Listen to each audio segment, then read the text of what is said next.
tarde. Boa tarde para você que faz parte do meu canal no YouTube, Pastora Luciene Bela Vista. E você que ainda não se inscreveu, se inscreva, deixe seu joinha, compartilhe. Vamos juntos pregar a palavra de Deus. Amém? Hoje eu quero falar com você sobre um vaso que eu fiz novamente. Esse pequeno vasinho quebrou, mas como para o Senhor nada está perdido, quando um vaso quebra na mão do Senhor, Ele não joga fora, eu também não joguei. Fiz aqui uma nova decoração usando esse vasinho, coloquei algumas plantinhas lindas aqui que eu amo e quero falar com você sobre a palavra de Deus que está escrita em Jeremias, capítulo 18. Jeremias, capítulo 18, Deus fala com o profeta e manda ele ir até a casa do oleiro e fala com ele através dessa ilustração. Jeremias obedeceu. A palavra do Senhor veio a Jeremias dizendo: dispõe-te, desce à casa do oleiro e lá ouvirás as minhas palavras. Desce à casa do oleiro.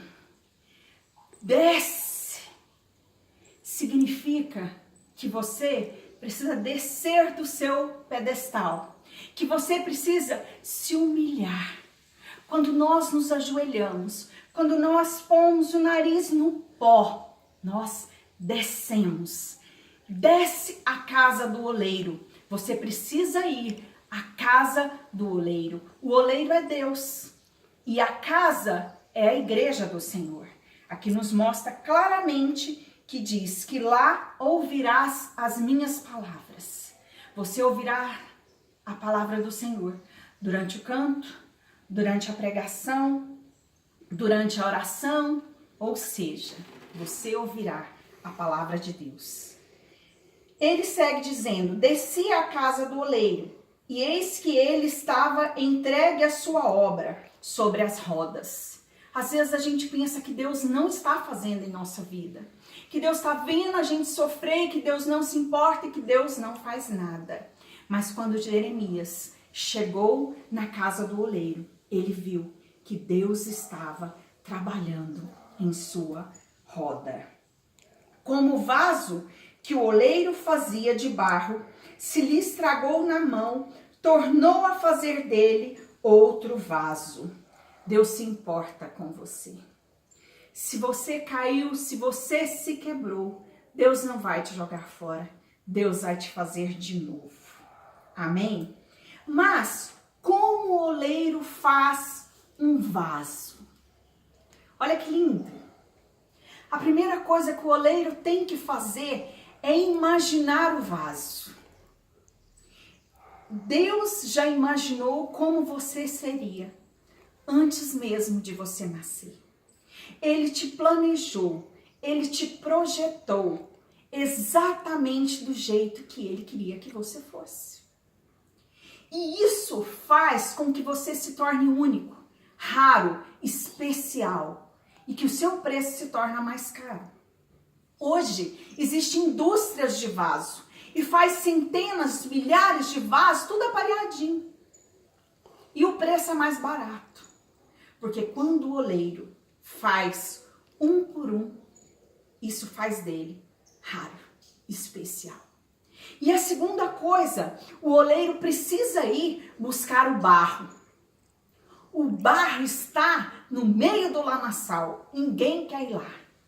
No meio da lama suja do pecado, onde ninguém quer ir, o oleiro precisa ir lá buscar o barro. Existem 200 tipos de barro, mas apenas 8 servem para fazer o vaso.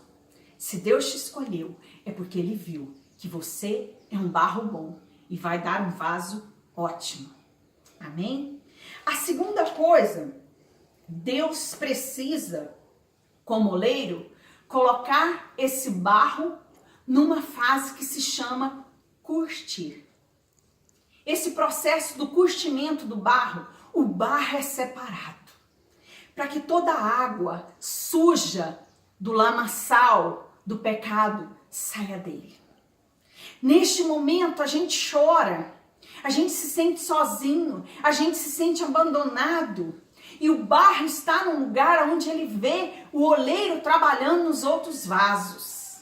E aí ele pensa, mas Deus está abençoando o outro, está fazendo o outro cheio de glória, o outro está ficando ainda mais lindo e Deus não se lembra de mim, fui esquecida por Deus, fui esquecido pela igreja, fui esquecido pelos amigos, eu estou sozinho, desamparado. E a água sai do barro. E é interessante que outra coisa que acontece, quando o barro está pronto, ele pega o barro e joga no chão e pisa. Pisa bastante para tirar as folhas, os garranchos, as pedras e tudo que é lixo do meio do barro. Sai as mágoas, as tristezas, as angústias, as aflições, os milindres. Deus tira a falta de sensibilidade do Espírito Santo desse barro que é você. E que Deus vai transformar num vaso para a honra. Outra coisa que acontece é que Deus põe o barro na roda e começa a moldar. Põe o vaso na roda. Onde é essa roda, pastora? Na igreja. No meio da igreja. E se esse vaso sai do meio da roda, ele sai da vontade de Deus.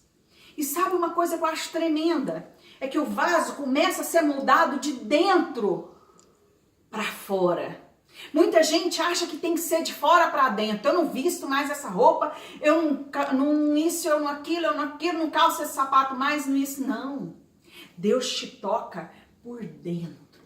Começa a moldar o vaso por dentro. Só que ao mesmo tempo, ele te cerca por fora e com a sua mão, ele põe a proteção dele sobre a sua cabeça. E outra coisa linda, importantíssima que acontece, é que a obra de Deus, se ele começar a fazer o vaso e se quebrar, Deus continua fazendo, moldando, trabalhando e Deus não desiste. Porque ele sabe que no final vai dar certo. Agora, depois de formado o vaso, ele vai para o fogo secar. O barro demora 24 horas no forno, mas a palavra de Deus diz que 1000 anos é como um dia para Deus. E um dia é como 1000 anos. Então não é no nosso tempo, é no tempo de Deus. Porque você talvez pensou aí, mas já tem 10 anos que eu estou no fogo. Mas já tem 15 anos que eu estou nessa fornalha. Mas é porque o tempo do Senhor não é o nosso. E depois que esse vaso sai do forno, vai haver um toque com uma varinha. E conforme for o barulho do vaso, o vaso está pronto.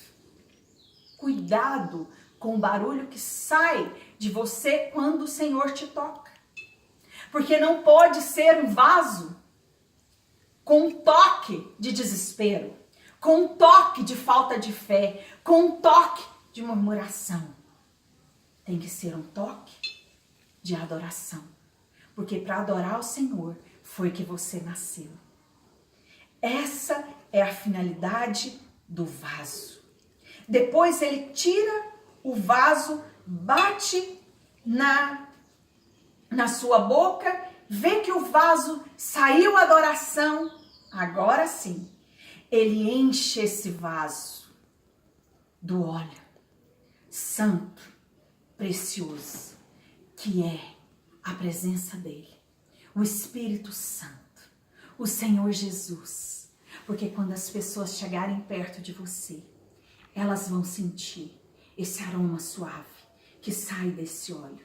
E esse vaso vai se tornar tão precioso, tão único, tão valoroso, que jamais será lançado fora. E eu quero aproveitar este momento para te convidar para estar ali conosco, na Igreja Luz para os Povos, hoje, às 19 horas. Que Deus te abençoe.